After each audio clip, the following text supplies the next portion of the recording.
Today, the 60-day clock ran out on the U.S. Iran deal, and the response was not a new agreement.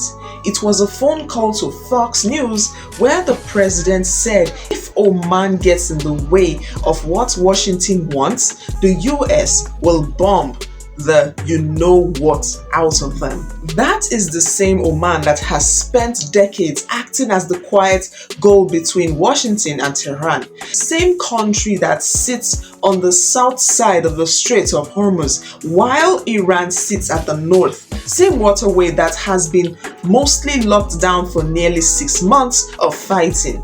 Let's walk through exactly what happened today, what people are saying online, and the rumors, the pushback, and the questions this raises. Iran's foreign ministry spokesman told reporters an understanding had been reached with Oman on the map of the transit route through the strait. Ships would potentially enter close to the Iranian side and exit closer to the Omani side.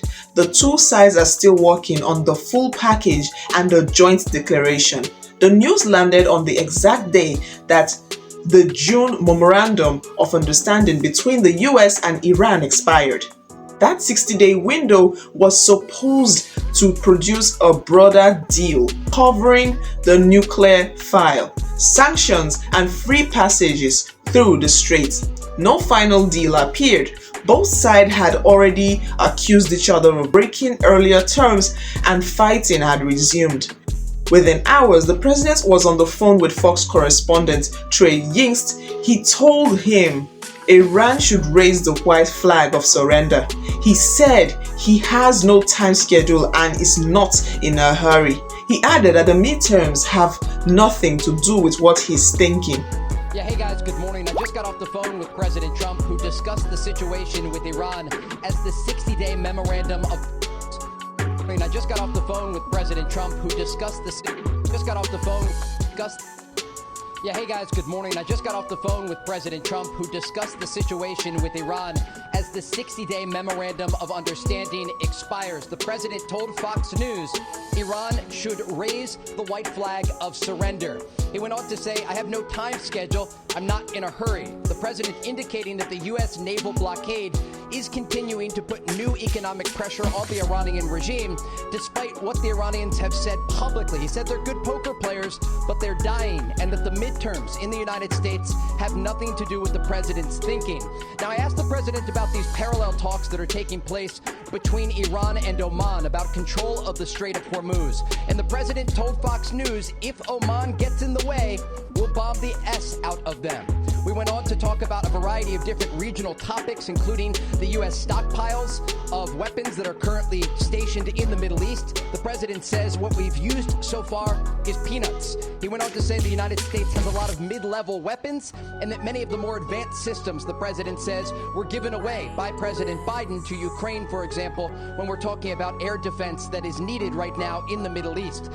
Then came the line about Oman. If they get in the way, the US will bomb the you-know-what out of them.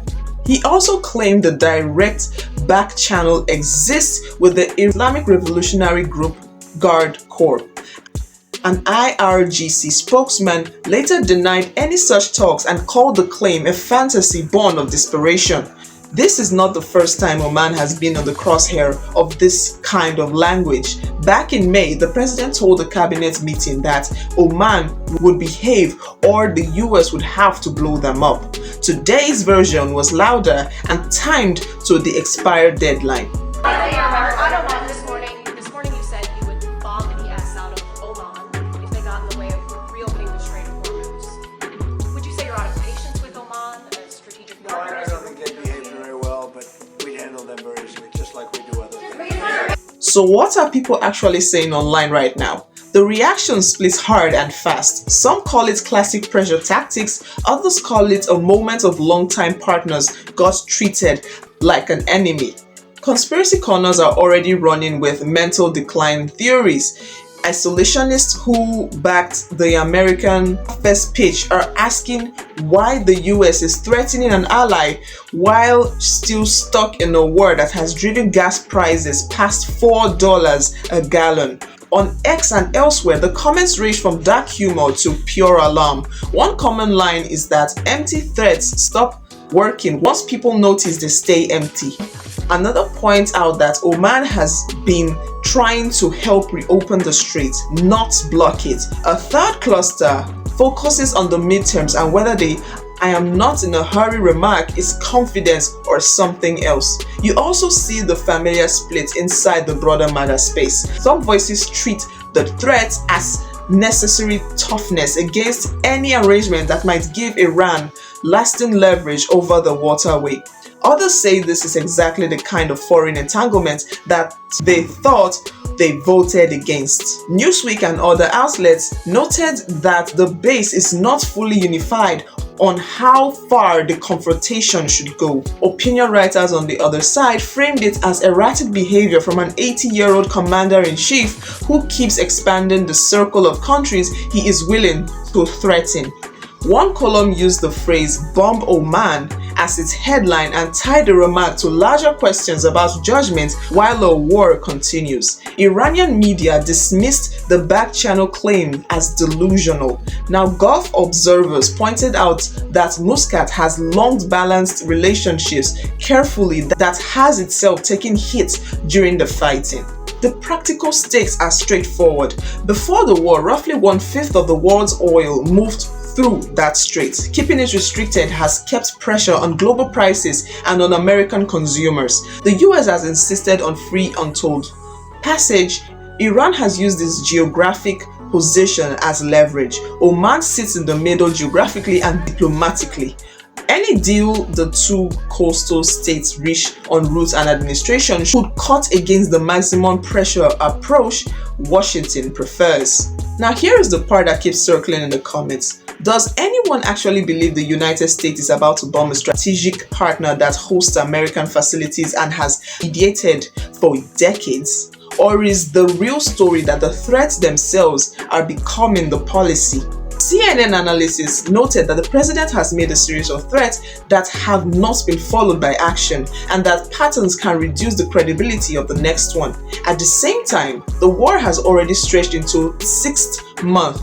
Aircraft carriers have been on long deployments and reports of strained conditions, and the political calendar is ticking towards November. Questions people keep asking in the replies and threads: why threaten the mediator instead of the principal? Is the backchannel claim real or messaging? Will the Oman-Iran route map ever become operational without the US sign-off? How long can the no-hurry position hold when the gas prices and war fatigue are still rising? Some online voices treat the whole episode as proof that the original war plan has stalled and the rhetorical is compensating. Others insist the pressure is working and Iran is the side that needs to fold. A smaller but noisy set floats conspiracy angles about cognitive decline, citing the repeated targeting of an ally and the casual tone of the threats. Those claims remain options and speculation. The verified record is the reported phone remark, the expired memorandum, and the parallel Oman-Iran talk. Oman has not issued a fiery public response so far. Iranian officials continue to describe their discussions with Muscat as ongoing and serious. The White House has not walked back the Fox interview language in any formal way. The bigger picture is that a waterway critical to global trade is still constrained. A temporary diplomatic framework has expired, and the language coming out of Washington just escalated from pressure on the adversary to pressure on a partner. That is the factual call of what happened today. The 60-day window closed, Iran and Oman announced progress on a transit map, and the president responded with a surrender demand towards Tehran and a bombing threat towards Muscat, while claiming a secret channel the other side says does not exist. Online, the conversation is raw, divided, and full of unusual mix of memes, genuine concerns about allies, gas prices fluctuations, and competing theories about motive and capacity. Some treat it as a red line. Almost no one is treating it as business as usual. Whether this accommodates a deal, freezes the Oman channel, or simply becomes another data point in the long war of attrition is the part that is still unfolding. The public now has the timeline, the quotes, the denials, and the range of reactions. That covers the news as it stands this evening. Now, facts first and the noise around them later. Don't forget to like and subscribe, and I will see you on the next one.